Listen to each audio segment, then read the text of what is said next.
बहुत सम्मान मिलता है, मतलब जितनी मेरी औकात नहीं है उससे कहीं ज़्यादा। बट इतना जानती हूँ कि बिहार का लिट्टी चोखा बहुत अरे पसंद। वाह, जानती है आप। हाँ जी, बिहार का, क्योंकि मैं मनोज तिवारी जी की जब टीम में गाती थी, मैंने समथिंग 100+ उनके साथ शो किए हैं। बाकी अगर प्यार आपको चुभ रहा है तो कोई बात नहीं, चुभ नहीं रहा कि ये मिथिलांचल है, मिथिलांचल और सिम। हाँ, अंगिका शायद यहाँ की बोली जो है वो ठेठी है। जानती हैं पूरा आप इसका मतलब? थोड़ा थोड़ा।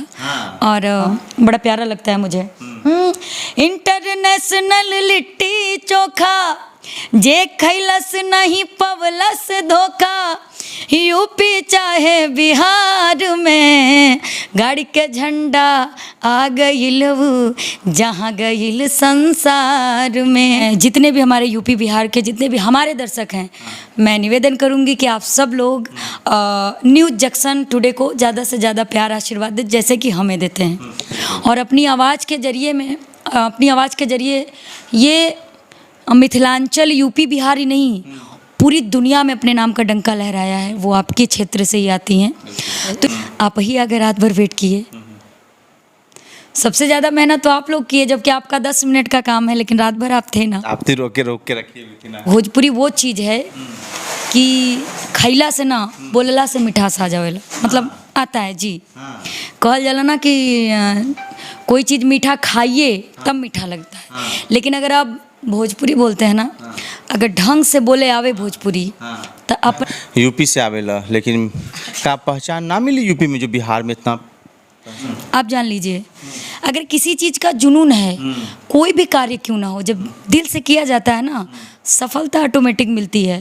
लेकिन मुझे भोजपुरी से बहुत प्रेम है जी। यूपी से आती तो भोजपुरी गा कैसे लेती है, सुना कैसे देती, बातचीत कैसे कर लेती है? प्यारा गाना था, मैं सुनाती हूँ। राम जी से पूछे, राम जी से पूछे जनकपुर के नारी, बता दो बबुआ।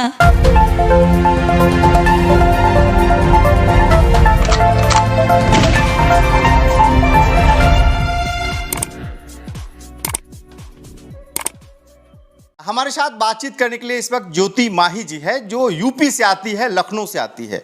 लेकिन जिस तरीके से बिहार आती है तो बिहार में गर्दा गर्दा कर देती है। कार्यक्रम खत्म हुआ और पीछे पीछे हम भी चले आए और हमारे साथ ज्योति माही जी है। सीधे बातचीत करेंगे। यूपी से आती है, लेकिन बिहार में जितना प्यार मिलता है, पूरे बिहार में इसकी चर्चा खूब होती है। सुबह का 4 बजने को चला है, कार्यक्रम खत्म हुए, दौरे दौरे अपने होटल पे आई हैं। ज्योति माही जी आपका नाम है? हाँ है, बिल्कुल, इसमें कोई शक है क्या? और सबसे पहले मैं न्यूज़ जंक्शन के सभी दर्शकों को प्रणाम करना चाहूँगी। आप लोग का भी धन्यवाद देना चाहूँगी कि आप लोग रात भर वेट किए मेरा और यहाँ पे मेरा इंटरव्यू ले रहे हैं। और मैं जितने भी हमारे यूपी बिहार के जितने भी हमारे दर्शक हैं, मैं निवेदन करूँगी कि आप सब लोग न्यूज़ जंक्शन टुडे को ज़्यादा से ज़्यादा प्यार आशीर्वाद दें, जैसे कि हमें देते हैं। यानी हमको प्रमोशन कर रहे हैं आप अपने शब्दों में? नहीं, आप हमारा प्रमोशन कर रहे हैं तो हमारा भी फर्ज। आपका पूरे बिहार में आपका डंका बज रहा है, पूरे यूपी में आपका डंका बज रहा है, तो मुझे लगा कि इस मौके से आप बिहार के मधेपुरा पहुंची तो आपसे बातचीत 2 मिनट हो जाए। नहीं, बिल्कुल बात हो जाए, लेकिन हमें जो लगा मैंने बोल दिया। बाकी अगर प्यार आपको चुभ रहा है तो कोई बात नहीं, चुभ नहीं रहा। और आप अच्छी हैं। ओह, थैंक यू सो मच, आप भी बहुत अच्छे हैं। चलिए, आप लोगों का आशीर्वाद है। बातचीत की शुरुआत करते हैं। यूपी से आप आती हैं? बिल्कुल। हाँ। बिहार में बड़ा प्यार, नाम, शोहरत आपको मिल रहा है? ये मेरा सौभाग्य है कि मुझे बिहार से प्यार आशीर्वाद मिल रहा है। ये सच है कि मैं यूपी लखनऊ में एक मोहनलालगंज पड़ता है, ठीक है, वहीं पे हमारा घर है, ठीक है। मैं वहाँ से आई हूँ और सबसे बड़ी बात है कि मैं एक अवध से हूँ, जहाँ पे अवध से आपने मालिनी अवस्थी जी का नाम सुना। मैं उनका इंटरव्यू भी किया था। हाँ जी। तो उसके बावजूद जब मैं इधर आई तो मुझे बहुत अच्छा लगता है भोजपुरी गाना। और भोजपुरी अगर लोग गाए अच्छे से तो भोजपुरी वो चीज़ है कि खैला से ना बोलला से मिठास आ जावेला, मतलब आता है जी। कहल जाला ना कि कोई चीज़ मीठा खाइए तब मीठा लगता है। लेकिन अगर आप भोजपुरी बोलते हैं ना, अगर ढंग से बोले आवे भोजपुरी तो अपने आप रस घुल जाला, ओकरा के भोजपुरी कहल जाला। जैसे रउआ बिहार में गर्दा गर्दा नहीं हम गर्दा नहीं उड़ैले, ई तो मान के चला कि दर्शक के प्यार आशीर्वाद बा, सबकर आशीर्वाद बा कि गर्दा ना कही कि प्यार आशीर्वाद सम्मान का है। आ रहुआ यूपी से आवेला, लेकिन का पहचान ना मिली यूपी में जो बिहार में इतना? काहे ना मिली? अगर यूपी में रहती तो डेफिनेटली हिंदी गाती। अगर आपके अंदर जुनून है, आप जान लीजिए, अगर किसी चीज़ का जुनून है, कोई भी कार्य क्यों ना हो, जब दिल से किया जाता है ना, सफलता ऑटोमेटिक मिलती है। लेकिन मुझे भोजपुरी से बहुत प्रेम है जी। यूपी से आती तो भोजपुरी गा कैसे लेती है, सुना कैसे देती, बातचीत कैसे कर लेती है? ये सब तो भाई ये ऊपर वाले की कृपा है, इसके बारे में तो मैं कुछ नहीं कहूँगी, क्योंकि अभी भी देख रहे हैं जब मैं भोजपुरी बोल रही हूँ तो लड़खड़ा रही हूँ ना। कहा अच्छा बोल लेती है? नहीं, फिर भी बोलते बोलते एक होता है ना हिंदी बोल देना, लेकिन फिर भी गाती हूँ तो माँ का प्यार रहता है कि बढ़िया से हो जाता है। माँ का प्यार रहता है? बिल्कुल बिल्कुल। माँ से बड़ा प्यार करती है? हाँ बिल्कुल, सब करते हैं, हम भी करते हैं। यूपी से आती है, बिहार का अच्छा क्या क्या लगता है? मुझे बिहार का सब कुछ अच्छा लगता है, कल्चर हुआ, और सबसे बड़ी बात है कि ये मिथिलांचल है, मिथिलांचल और हाँ अंगिका, शायद यहाँ की बोली जो है वो ठेठी है। जानती हैं पूरा आप इसका मतलब? थोड़ा थोड़ा। जो शारदा सिन्हा जी, मिली जुली शारदा सिन्हा जी आपके, जो कि आप जान लीजिए जब कैसेट का ज़माना था, जब हम लोग जानते भी नहीं थे कि संगीत क्या होता है, तब के ज़माने में उन्होंने पद्म श्री पाया है, और अपनी आवाज़ के जरिए ये मिथिलांचल, यूपी, बिहार ही नहीं, पूरी दुनिया में अपने नाम का डंका लहराया है। वो आपके क्षेत्र से ही आती हैं। तो यहाँ की कुछ चीज़ें होती हैं, यहाँ पे संगीत के बहुत प्रेमी लोग हैं। संगीत अगर कोई अच्छा गा रहा है, अच्छी अच्छी चीज़ें, तो डेफिनेटली बहुत प्यार देते हैं, जो मुझे बहुत अच्छा लगता है। और मुझे नहीं पता मैं कितना अच्छा गाती हूँ, बट जब भी मैं आती हूँ यहाँ पे लोग बड़ा सम्मान देते हैं, बहुत सम्मान मिलता है। मतलब जितनी मेरी औकात नहीं है उससे कहीं ज़्यादा। आपने कहा कि मैं क्या बोलती हूँ मुझे नहीं पता, लेकिन हजारों सैकड़ों कैमरे आज भी लगे हुए थे, आपके गाने को रिकॉर्ड कर रहे थे। हाँ बिल्कुल, ये भाई सबका, मैंने बोला ना, सबका प्यार है और अपनों का आशीर्वाद है। आप ही आगे रात भर वेट किए, सबसे ज़्यादा मेहनत तो आप लोग किए, जबकि आपका 10 मिनट का काम है, लेकिन रात भर आप थे ना। आप तो रोक के रखी हुई थी ना। हाँ बिल्कुल भाई, आपका भी काम है, हमारा भी काम है। अब हम बीच में तो बोल नहीं सकते, तो पहले हमको दे दीजिए। नहीं, इसलिए आपको भाई इसलिए इंटरव्यू नहीं दे सकते क्योंकि वहाँ पे बहुत ज़्यादा शोर हो रहा था। अगर आप कुछ गाने के लिए कहते तो डेफिनेटली डिस्टर्बिंग होती है। आपने कहा कि बिहार का बहुत अच्छा लगता है, हर कुछ अच्छा लगता है, खान पान में क्या अच्छा लगता है? देखो, खाने का तो मुझे शौक नहीं है, मुझे जो भी मिलता है मैं खा लेती हूँ, बट इतना जानती हूँ कि बिहार का लिट्टी चोखा बहुत पसंद। वाह, जानती है आप? हाँ जी, बिहार का, क्योंकि मैं मनोज तिवारी जी की जब टीम में गाती थी, मैंने समथिंग 100+ उनके साथ शो किए हैं। बट हमारे यूपी में क्या है, यूट्यूबर नहीं है। अच्छा जी, बड़े बड़े यूट्यूबर सब हैं, क्रिएटर सब हैं। नहीं, जितना बिहार में उतना यूपी में नहीं है, ये सच्चाई है।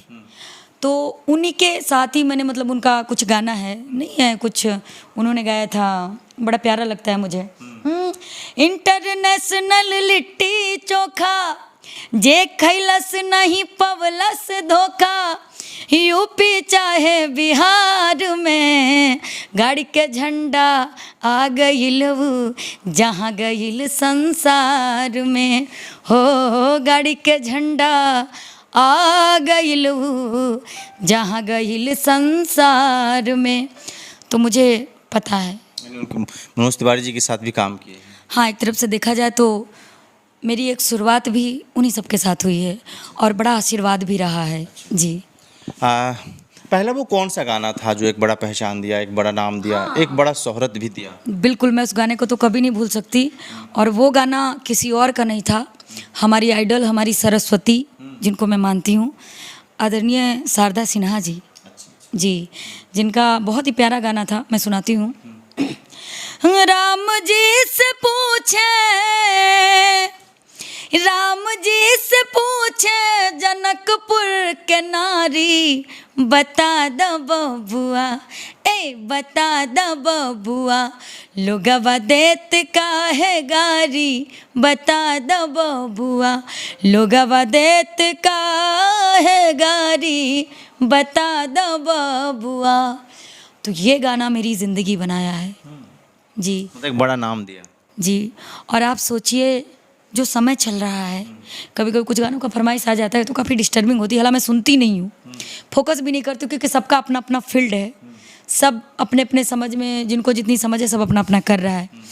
लेकिन मुझे ये खुशी होती कि जब मैं मंच पे चढ़ती हूँ और इन गानों की फरमाइश आती है तो मुझे लगता है कि नहीं, यही ज़िंदगी है और गाने भी ऐसे ही होने चाहिए। क्या खराबी है इन गानों में, कितना अच्छा लगता है। सोचिए इस गाने में यूपी और बिहार का एक इतना मधुर मिलन है कि जिसका जवाब नहीं। ये गाना उस वक्त का है जब राम जी हमारे अवध से यानी अयोध्या से बारात लेकर के आपके मिथिला में आते हैं। जो वहाँ की महिलाएं होती हैं वो राम जी को थोड़ा सा छेड़ती हैं, क्योंकि उनके जो 4 भाई में से 3 भाई गोरे थे और वो थोड़ा सा सांवले थे, जिसकी वजह से चिढ़ा करके इस बात को कहती हैं। तो ये उस वक्त का प्रसंग है जो कि शारदा सिन्हा जी ने गाया था। आज पूरे देश, दुनिया, पूरे वर्ल्ड में गाया जाता है। बिल्कुल, मुझे नहीं लगता इन सब गीतों से बेहतर कुछ। अरे ये हमारी संस्कृति है, इसको हम कैसे छोड़ सकते हैं। इन सब से हमारे भोजपुरी की, हमारे मतलब जो हमारा जो कल्चर है, जो हमारे पूजनीय हैं, उनकी इसमें परछाई है। हमारा इसमें सभ्यता छुपा हुआ है, बहुत सारी चीज़ें हैं। हम क्या क्या बताएं, उम्र बहुत छोटी है, बहुत ज़्यादा पता भी नहीं है। नाम बड़ा है। नहीं, ऐसा नहीं, अभी बहुत छोटा है, अभी ये कुछ नहीं है। हमने वो नहीं पूछा, हमने ये पूछा कि पिछले कई सालों से आप भोजपुरी की दुनिया में हैं, संगीत की दुनिया में। बिल्कुल, मुझे 8 साल हो गए। 8 साल हो गए। अच्छा। और आप आती हैं लखनऊ, यूपी से। हाँ जी। तो क्या परिवार के लोग, आपके परिवार के सदस्य मतलब इसी क्षेत्र में थे, या फिर इस क्षेत्र में आपने अपनी चीज़ों को स्थापित किया, अपने नाम को बनाया? नहीं, मेरे परिवार से कोई भी इस लाइन में नहीं है। हाँ। कोई भी नहीं है। लेकिन कहते हैं ना कि भाई भाग्य में जो लिखा होगा वो आपको खींच के ले जाएगा।